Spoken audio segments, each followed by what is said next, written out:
¿Alguna vez te imaginaste un Metroidvania con estética de anime, jefes brutales y una protagonista con muchas curvas y en bikini, partiendo monstruos en dos? Pues Sword of the Vagrant llega a PlayStation 5, Nintendo Switch, PlayStation 4, Xbox One, así que agarra tu espada, porque hoy nos sumergimos en esta aventura con algo de sabor de Vanillaware, cargada de acción, magia y mucho fanservice. Nuestra protagonista es Vivian, una mercenaria sin pelos en la lengua, y también sin suerte. Lo que parece un trabajo cualquiera termina convirtiéndose en problemas con maldiciones, asesinatos y conspiraciones.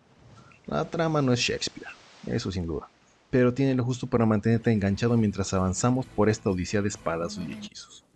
Lo mejor es que no se toma demasiado serio el juego, y esto le viene de maravilla. Sword of the Vagrant es lo que algunos llaman Beat'em'vania. Yo prefiero llamarlo hack and slash. Combate rápido, exploración lateral y un mapa laberíntico. El juego nos combina ataques básicos, habilidades especiales y esquives bien cronometrados y un árbol de mejoras para que desarrollemos nuestro propio estilo.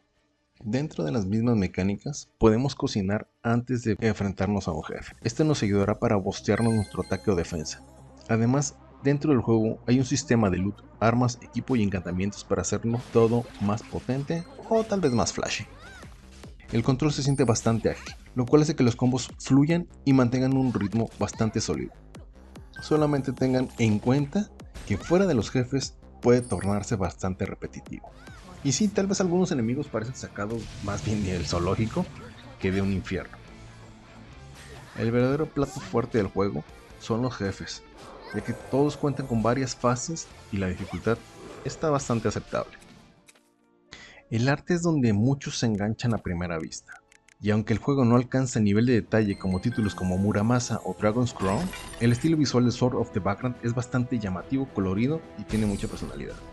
Que si cuenta con fanservice, bastante, pero más allá de eso, hay un buen diseño de personajes, una galería de enemigos variada y algo aceptable, la verdad, lo cual hacen que este viaje sea una experiencia visual atractiva. El arte en 2D es dibujado a mano y este es uno de los puntos más fuertes, ya que todo está dibujado a mano. Los escenarios, los personajes exagerados y voluptuosos y los enemigos variados.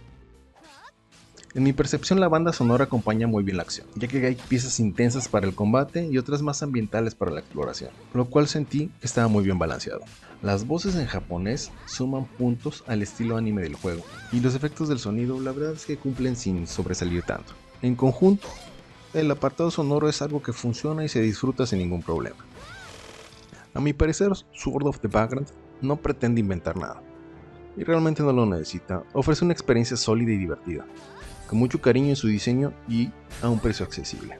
El juego es ideal para los fans del Action RPG en 2D, amantes del estilo de anime o simplemente para quienes buscan un título corto pero con un buen ritmo y progresión. Que el juego no llega al nivel de los grandes del género, tal vez, pero cumple más que bien con lo que promete. Y en esta época, eso ya es mucho que decir. ¿Te gustó la reseña? Entonces suscríbete, deja tu like y coméntame, ¿ya conocías Sword of the Vagrant o lo vas a probar por primera vez? Y si te gustaría descubrir más juegos como este, indies, juegos ocultos, remasterizados, joyas olvidadas, no te pierdas las próximas reseñas. Nos vemos en nuestra próxima aventura.